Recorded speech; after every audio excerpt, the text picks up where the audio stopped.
നമസ്കാരം. News globe ടിവിയിലേക്ക് എല്ലാ പ്രേക്ഷകർക്കും സ്വാഗതം. തൃശ്ശൂർ ഞാൻ എടുക്കുക, പിന്നീട് ഒരിക്കൽ പറഞ്ഞു തൃശ്ശൂർ മാത്രമല്ല കേരളം ഞാൻ എടുക്കുക, എനിക്ക് തരണം എന്നൊക്കെ പറഞ്ഞത് നമ്മുടെ സുരേഷ് ഗോപി തന്നെയാണ്. സുരേഷ് ഗോപി ഒരുപാട് കാര്യങ്ങൾ അവിടെ ചെയ്തു എന്നൊക്കെ ഇങ്ങനെ പറഞ്ഞ് പ്രചരിപ്പിക്കുന്നു. ചിലപ്പോൾ ചിലരൊക്കെ ചെയ്തിട്ടുണ്ടാകാം. ഇനി അതുമാത്രമല്ല, ഈ കഴിഞ്ഞ ദിവസം ഒരു പ്രകടനം നടത്തി. വടക്കുംനാഥനെ തൊഴാൻ വേണ്ടി അമ്പലത്തിന് വലം വയ്ക്കുന്നത് കണ്ടോ? സുരേഷ് ഗോപിയുടെ ആ ഭവ്യത കണ്ടോ?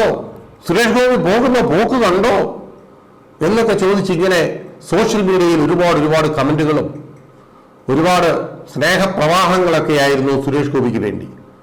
ഈ കാണുന്ന പോലെ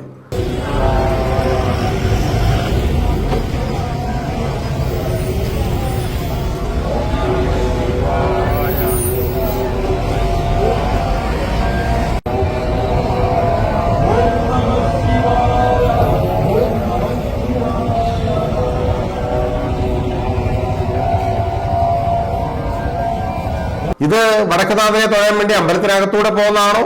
ഇത് തൃശ്ശൂർ റൗണ്ടിന് ചുറ്റും ഒരു കറക്കമായിരുന്നു. ജനങ്ങളെയൊക്കെ കാണിക്കണമല്ലോ, ഞാൻ വടക്കുനാഥനെ തൊഴുവാണ്, അങ്ങനെയാണ്, അതുകൊണ്ട് എനിക്ക് വോട്ട് ചെയ്യണം എന്നൊക്കെയാണ് സുരേഷ് ഗോപി അന്ന് പറഞ്ഞത്. അതുകൊണ്ട് കഴിഞ്ഞപ്പോ ഇന്നലെ സുരേഷ് ഗോപിയുടെ ഒരു രൗദ്രഭാവം നമ്മൾ കണ്ടു. അത് കാണാം. ആദ്യം അതൊന്ന് കണ്ടു നോക്കാം. ബൂത്തിന്റെ ബൂത്ത് പ്രസിഡന്റിന്റെയും ജോലി അങ്ങനെയാണെങ്കിൽ പിന്നെ എന്തിനാ അടുപ്പിക്കാത്ത സ്ഥലത്തേക്ക് എന്നെ കൊണ്ടുവന്ന എന്താവശ്യത്തിനാണ്? നിങ്ങൾ എനിക്ക് വോട്ട് മേടിച്ചു തരാനാണെങ്കിൽ വോട്ട് ചെയ്യുന്ന പൗരനോട് ഉണ്ടാകണ്ടേ? നിങ്ങൾ ബൂത്തുകാരെ മനസ്സിലാക്കൂ. നമ്മൾ യുദ്ധത്തിനല്ല ഇറങ്ങിയിരിക്കുന്നത്, നമ്മൾ അവർക്ക് നേട്ടം ഉണ്ടാക്കാനാണ് ഇറങ്ങിയിരിക്കുന്നത്. അതിനെന്നെ സഹായിച്ചില്ലെങ്കിൽ നാളെ ഞാൻ ട്രിവാൻഡ്രത്തേക്ക് ഞാൻ അവിടെ പോയി രാജീവ് ചന്ദ്രശേഖരന് പ്രവർത്തിച്ചോളാം. എനിക്ക് ഒരു താല്പര്യമില്ല. ഭയങ്കര കഷ്ടമാണ് കേട്ടത്. എനിക്ക് വോട്ട് ചെയ്യേണ്ട പൗരന്മാരെവിടെ? ആദ്യം ചോദിച്ചത് എനിക്ക് വോട്ട് ചെയ്യുന്ന പ്രജകളൊക്കെ എവിടെ എന്നാണ്. മഹാരാജാവല്ലേ എഴുന്നള്ളിയിരിക്കുന്നത് പ്രജകളാവാൻ ബാക്കിയുള്ള ആളുകൾ. ഇപ്പൊ ആ ബോധമൊക്കെ വന്നപ്പോ വീണ്ടും ചോദിക്കുന്നു, എനിക്ക് വോട്ട് ചെയ്യാനുള്ള പൗരന്മാരൊക്കെ എവിടെ? എന്നെ വിളിച്ചു വരുത്തിട്ട് അപമാനിക്കുകയാണോ? ഇങ്ങനെയാണെങ്കിൽ ഞാൻ തിരുവനന്തപുരത്ത് തിരിച്ചു പോകും, എന്നെ ഇതിനൊന്നും കിട്ടുകയില്ല എന്നൊക്കെ പറഞ്ഞ് സുരേഷ് ഗോപി ഇങ്ങനെ ചൂടാവുന്നു കണ്ടു. കുറച്ച് സ്ത്രീകളോടും ചില പ്രവർത്തകരോടുമല്ല. സുരേഷ് ഗോപി അങ്ങനെയാണ്. ആളുകൾ വോട്ട് ചെയ്തില്ലെങ്കിൽ ചൂടാവും, ചിലപ്പോ അവരെ തല്ലും, അങ്ങനെയൊക്കെ വരും. ചിലപ്പോ പറയാൻ പറ്റില്ല. എന്താണെങ്കിലും നരേന്ദ്രമോദിയെ കൊണ്ടുവന്ന് കല്യാണം വരെ നടത്തിച്ച്, നരേന്ദ്രമോദിയെ തൃശ്ശൂരിൽ കൊണ്ടുവന്ന് വനിതാ സംഗമമൊക്കെ നടത്തി, മറയക്കുട്ടി മുതൽ ശോഭന വരെയുള്ള ആളുകളെ ഒക്കെ വിളിച്ചു വരുത്തി, അവിടെ വലിയ പ്രകടനവും വലിയ മഹാസമ്മേളനവും ഒക്കെ നടത്തി, അവിടെ വലിയ ഓളം സൃഷ്ടിച്ച ആളാണ് സുരേഷ് ഗോപി. പിന്നീട് എങ്ങനെയാണ് തൃശ്ശൂർ ജയിക്കാതിരുന്നാൽ സുരേഷ് ഗോപിക്ക് ദഹിക്കുന്നത്? അങ്ങനെ സുരേഷ് ഗോപി തൃശ്ശൂര് ഒരു കളം പിടിച്ചു വരുന്ന ലൈനിലേക്കൊക്കെ വന്നപ്പോഴാണ് സുനിൽ കുമാറിന്റെ വരവ്. സുനിൽകുമാർ വന്നപ്പോ തൃശ്ശൂർക്കാർക്ക് സ്വതവേ പരിചിതനായ സുനിൽകുമാർ, കരുവന്നൂർ കേസിന്റെ കാര്യത്തിലും സുനിൽകുമാർ മിണ്ടിയിട്ടില്ല എന്നുള്ളത് വേറെ കാര്യം. അതുമാത്രമല്ല, വെറും 4% സ്വർണമൊക്കെ പണയം വെക്കുന്ന ഏർപ്പാടുമൊക്കെ നിർത്തിയത് ഈ സുനിൽകുമാർ തന്നെയാണെന്നാണ് തൃശ്ശൂർക്കാർ പറയുന്നത്. ഇനി അതുമാത്രമല്ല, മന്ത്രിയായിരുന്ന സമയത്ത് തൃശ്ശൂർക്കാർക്ക് ഒരു ഗുണം ചെയ്തിട്ടില്ല പോലും. അങ്ങനെയുള്ള തൃശ്ശൂർക്കാരുടെ മനസ്സിൽ ഇടം പിടിച്ചു എന്ന് പറയുന്ന സുനിൽകുമാർ വന്നപ്പോഴാണ് കോൺഗ്രസിന്റെ അടുത്ത ട്വിസ്റ്റ്.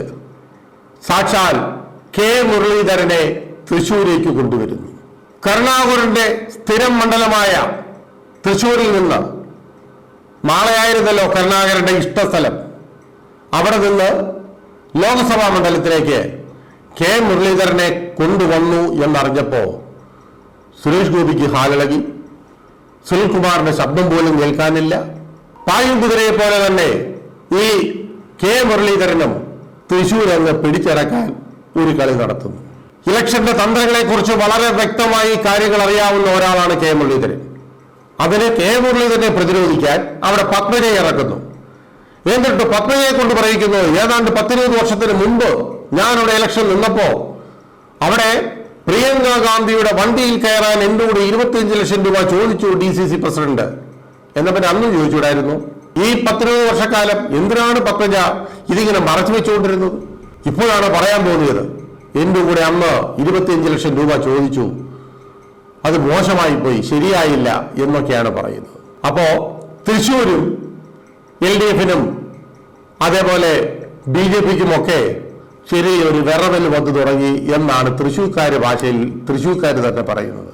ഇത്തിരി കുഴപ്പം പിടിച്ച പോക്കാണ് കേട്ടോ, തൃശ്ശൂർ ശരിയാവില്ല കേട്ടോ.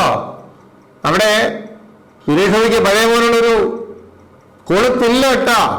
സുനിൽകുമാർ ഈ ലൈനിലാണ് തൃശ്ശൂർ ഇപ്പോഴത്തെ ഒരു മൊത്തം സംസാരം. എന്താണെങ്കിലും കെ മുരളീധരൻ ഒരറ്റത്ത് തുടങ്ങിയിട്ടുണ്ട്.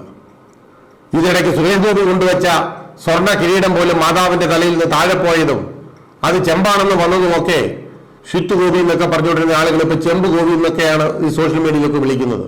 അത് ചെമ്പായാലും സ്വർണ്ണമായാലും അതൊക്കെ അവരിഷ്ടം, അദ്ദേഹം മനസ്സറിഞ്ഞു കൊണ്ടുവച്ചതല്ലേ. അത് ചെമ്പായാലും അലൂമിനിയം ആയാലും കളിമണ്ണായാലും അദ്ദേഹത്തിന്റെ ഇഷ്ടമാണ്, അതിനൊന്നും ആർക്കും കുറ്റം പറയാൻ പറ്റില്ല. പക്ഷേ കെ മുരളീധരൻ തൃശ്ശൂരിൽ ഒരു വാരും എന്നാണ് കോൺഗ്രസ്സുകാർ ഇപ്പോൾ പറയുന്നത്.